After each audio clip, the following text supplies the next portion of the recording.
नमस्कार दोस्तों, आज हम लोग पढ़ेंगे क्लास 10 का बहुत सा इम्पोर्टेंट चैप्टर नियंत्रण और समन्वय। इसमें हम लोग देखेंगे कैसे हमारे बॉडी का बहुत सारा अंग मिलकर कार्य करता है, हमारा ब्रेन, और कैसे हमारा ब्रेन हम लोगों को स्विमिंग तैरने में हेल्प करता है। चलिए सबसे पहले हम लोग जानते हैं नियंत्रण के बारे में। नियंत्रण क्या होता है? नियंत्रण शरीर की क्रियाओं को सही दिशा और समय पर चलाने की प्रक्रिया को नियंत्रण कहते हैं। जब उदाहरण के तौर पे जब हम गम चीज़ को छूते हैं और फटाफट हाथ हटा लेते हैं, ये नियंत्रण की वजह से होता है। दिल का धड़कन तेज होना, धीमी होना, ये नियंत्रण का उदाहरण है। समन्वय क्या होता है? शरीर की विभिन्न क्रियाओं को एक साथ मिलाकर सुचारू और संतुलित रूप से कार्य करने की प्रक्रिया को समन्वय कहते हैं। चलते समय हमारी आंखों का रास्ता देखती है, पैर चलते हैं और हाथ संतुलन बनाए रखते हैं। खेलते समय दौड़ना, पकड़ना और फेंकना सब मिलकर एक साथ होता है। जैसे कि आप लोग अगर क्रिकेट मैच देखते होंगे तो अगर कोई बैट्समैन बॉल मारता है तो कैच लेते वक्त बॉल फील्डर का आँख बॉल को देखते रहता है, तब कैच पकड़ता हाथ में आता। तो ये क्या हो गया? कोऑर्डिनेशन, मतलब समन्वय हुआ। चलिए अब हम लोग देखते हैं समन्वय के प्रकार। समन्वय का 2 प्रकार होता है। एक होता है तंत्रिका समन्वय। तंत्रिका समन्वय क्या होता है? तंत्रिका तंत्र के माध्यम से शरीर में समन्वय होता है। तेज और त्वरित प्रतिक्रिया के लिए जिम्मेदार होता है। किसी चीज़ को अचानक छूने पर हाथ खींच लेना, जैसे कि हम लोग किसी गर्म चीज़ को छूते तुरंत हाथ हट जाता है, जिससे ये बहुत तेज होता है। अगर लेट से होगा तो हाथ जल जाएगा। हार्मोनल समन्वय क्या होता है? हार्मोन रासायनिक संदेशवाहक द्वारा शरीर में समन्वय करता है। कार्य धीरे धीरे होता है लेकिन असर लंबे समय तक रहता है। वृद्धि हार्मोन के कारण शरीर का विकास होना। हमारे शरीर का जो विकास होता है वो वृद्धि हार्मोन के कारण होता है। हमारे शरीर में ब्रेन में पिट्यूटरी ग्लैंड होता है, वो रिलीज ग्रोथ हार्मोन शरीर में वृद्धि हार्मोन रिलीज करता है। इसके कारण आप लोग देखते हैं होंगे जिसमें ज़्यादा वृद्धि हार्मोन होता है उसका हाइट लंबा रहता है, जिसमें कम वृद्धि हार्मोन होता है उसका हाइट छोटा होता है। अब देखते हैं तंत्रिका तंत्र क्या होता है। तंत्रिका तंत्र शरीर के सभी भागों को नियंत्रित और समन्वित करने वाला एक तेज और जटिल संचार तंत्र है, जो तंत्रिका कोशिका न्यूरॉन्स द्वारा संदेशों का आदान प्रदान करता है। जैसे कि आप लोग फिगर में देख रहे होंगे कि brain, central nervous system, spinal cord, ganglion, peripheral nervous system, nerve, इसको इंग्लिश में भी वही बोलते हैं, central nervous system, peripheral. Okay, समझ गए होंगे, उम्मीद है आप लोग। कहीं भी अगर दिक्कत हो, डाउट हो तो कमेंट में आप लोग बताइएगा। तंत्रिका तंत्र के मुख्य भाग। केंद्रीय तंत्रिका तंत्र, सेंट्रल नर्वस सिस्टम, इसमें मस्तिष्क, ब्रेन और रीढ़ की हड्डी शामिल है। यह शरीर के सभी कार्यों का मुख्य नियंत्रण केंद्र है। केंद्रीय तंत्रिका तंत्र का 2 भाग होता है, मस्तिष्क और रीढ़ का हड्डी।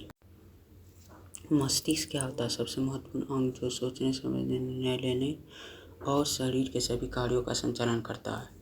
रीढ़ की हड्डी मस्तिष्क और शरीर के अन्य भागों के बीच संदेश का आदान प्रदान करती है। सरल प्रतिक्रिया, रिफ्लेक्स एक्शन भी यही से नियंत्रित होती है। सरल प्रतिक्रिया मतलब क्या होगा? अगर किसी भी चीज़, मान लीजिए हमको चींटी काटा तो हमको कैसे पता चलता है? यहाँ से हमारा सेंसरी नर्व हमारा ब्रेन के पास सिग्नल लेके जाता है, उधर से मोटर नर्व सिग्नल लेके आता है, चींटी काटा, भगाओ, जल्दी भगाओ। ये होता है रिफ्लेक्स एक्शन सब।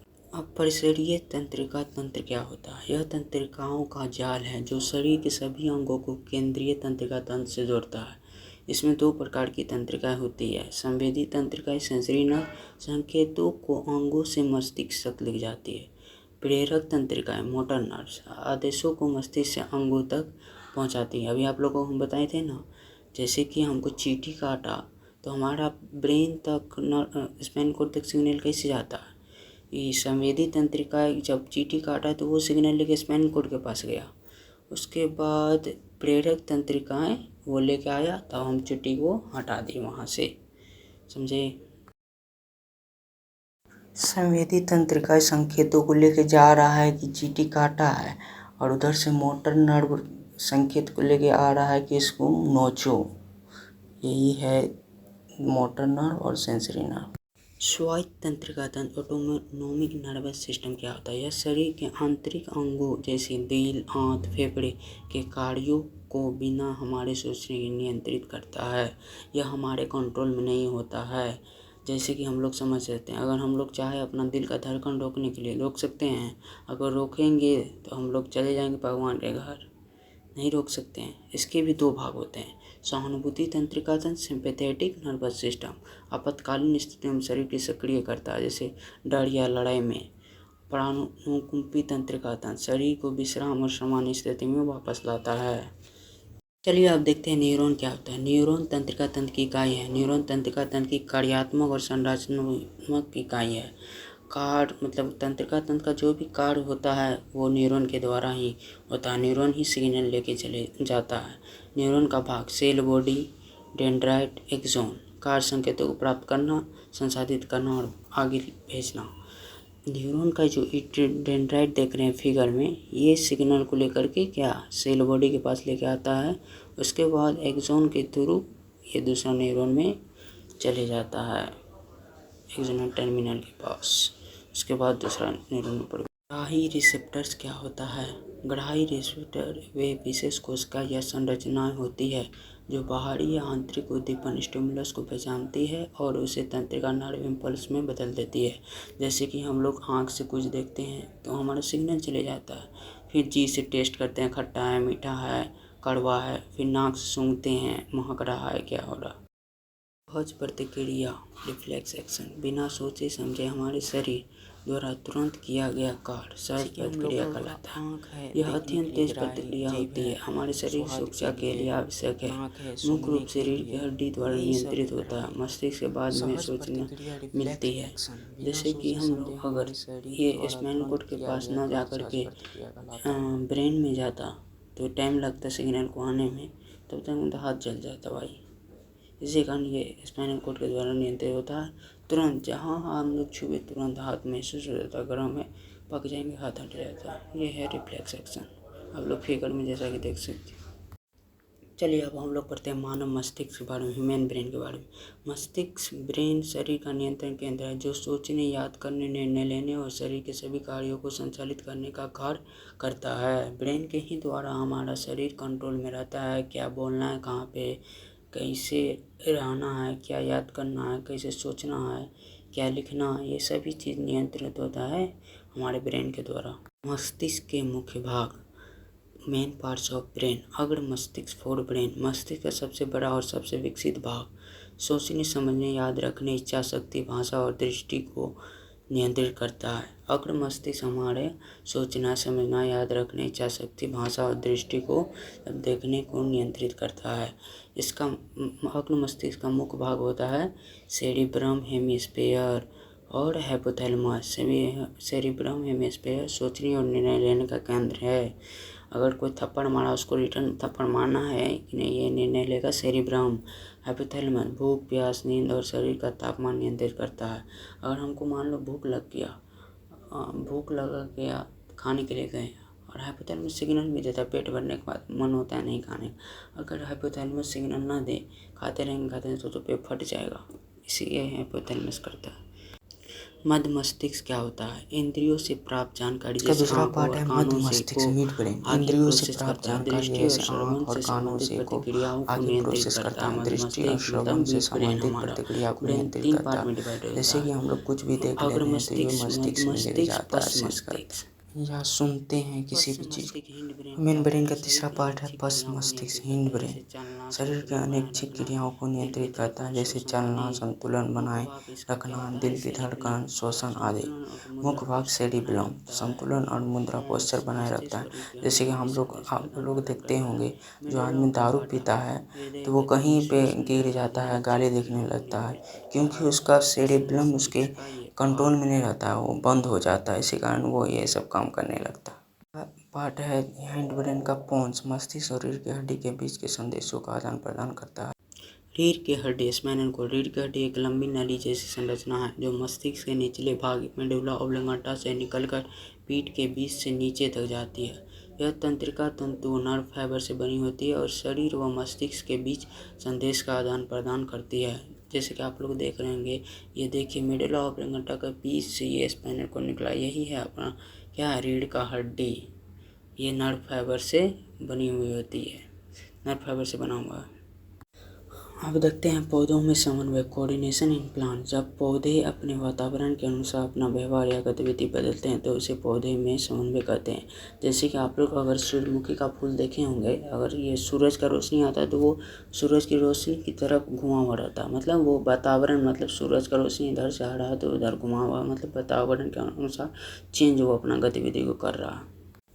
पौधों में समन्वय कैसे होता है? पौधे के पास जानवरों की तरह तंत्र या मांसपेशियां नहीं होती है। पौधे मुख्य रूप से रासायनिक संदेश वाहकों, केमिकल मैसेंजर, जिन्हें पादप हार्मोन, प्लांट हार्मोन कहा जाता है, की मदद से समन्वय करते हैं। बाहरी उद्दीपन के प्रति प्रतिक्रिया वो गतियाँ, मूवमेंट्स के रूप में देखती है। पौधों में 2 प्रकार की गति, types of movements in plants. उद्दीपन आधारित गति, ट्रॉपिक मूवमेंट्स।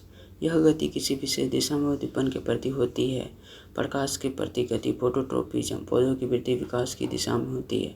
मृदा के प्रति गति, जियोट्रोपिज्म, जड़ें गुरुत्वाकर्षण की दिशा में बढ़ती है।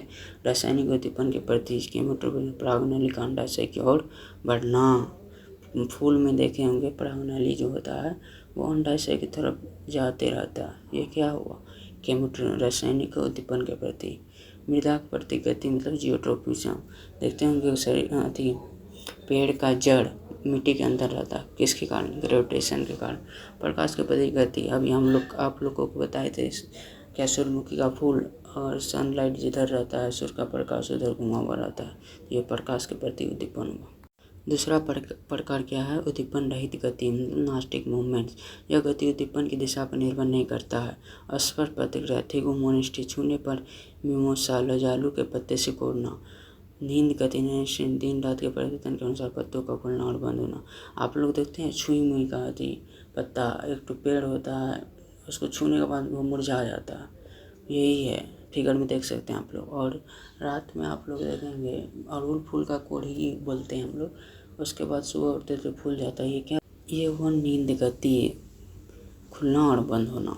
चलिए अब देखते हैं पादप हार्मोन, प्लांट हार्मोन्स। पादप हार्मोन वे रासायनिक पदार्थ है जो पौधों की वृद्धि, विकास, फूलने, फल पकने और विभिन्न गतियों को नियंत्रित करता है। फल कैसे पकता है, बढ़ता कैसे, विकास वृद्धि कैसे होता है, कौन सा हार्मोन के द्वारा, ये सब पढ़ेंगे अभी हम लोग। मुख्य पादप हार्मोन और उनके कार्य। पादप हार्मोन को 2 वर्गों में बांटा जा सकता है। विकास को बढ़ावा देने वाला hormone, growth promoters, auxin, gibberellin, cytokinin. विकास को रोकने वाले hormone, growth inhibitors, abscisic acid मतलब अम्ल। एथिलीन भी कुछ कार्यों में अवरोधक होता है, रोकता है। ये हार्मोन के रिलेटेड कुछ महत्वपूर्ण बातें। ऑक्सिन पौधों की जड़ और तने की अलग अलग गति को नियंत्रित करता है। जिबरेलिन छोटे पौधे को ऊंचा करने के लिए प्रयोग में लाया जाता है। साइटोकाइनिन पौधे को हरा भरा बनाए रखने में मदद करता है। एथिलीन आम जैसे फलों की जल्दी पकाता है। आम जो पक जाता है वो एथिलीन के कारण पकता है। एबिसिस अम्ल को तनाव हार्मोन, स्ट्रेस हार्मोन भी कहा जाता है। पादप हार्मोन खत्म हो गया, पशु हार्मोन देखते हैं। Animal hormone. हार्मोन जैविक, रासायनिक, केमिकल मैसेंजर होते हैं जो शरीर के विभिन्न भागों में बनते हैं और अन्य हिस्से को कार्य करने का संकेत भेजते हैं, जैसे कि हमारा वृद्धि हार्मोन, थायराइड हार्मोन, बहुत सारा हार्मोन होते हैं हमारे शरीर में। मुख्य पशु hormone, adrenaline, thyroxine, insulin, estrogen and testosterone. ये इंग्लिश में लिखा हुआ लेकिन हिंदी में भी यही होगा, adrenaline, thyroxine, insulin, estrogen and testosterone. आप लोग हिंदी में भी लिख सकते हैं इसे। कुछ महत्वपूर्ण बातें इसके बारे में। पिट्यूटरी ग्रंथि को मास्टर ग्रंथि कहते हैं क्योंकि यह ग्रंथि को नियंत्रित करता है, ग्रंथियों को। थायरोक्सिन के असंतुलन से ग्वेटर रोग हो सकता है। इंसुलिन की कमी से मधुमेह, डायबिटीज रोग होता है। आप लोग देख सकते हैं बहुत आदमी डायबिटीज से ग्रसित रहता है। एड्रेनलिन तुरंत कार्य करने वाला हार्मोन है जो तनाव या संकट के समय सक्रिय होता है। एस्ट्रोजन और टेस्टोस्टेरोन यौन विकास, सेकेंडरी सेक्सुअल कैरेक्टर्स में मदद करते हैं। हमारा सेक्सुअल हार्मोन होता है, टेस्टोस्टेरोन मेल में पाया जाता है और एस्ट्रोजन फीमेल में पाया जाता है। अगर आप लोगों को लेक्चर अच्छा लगा हो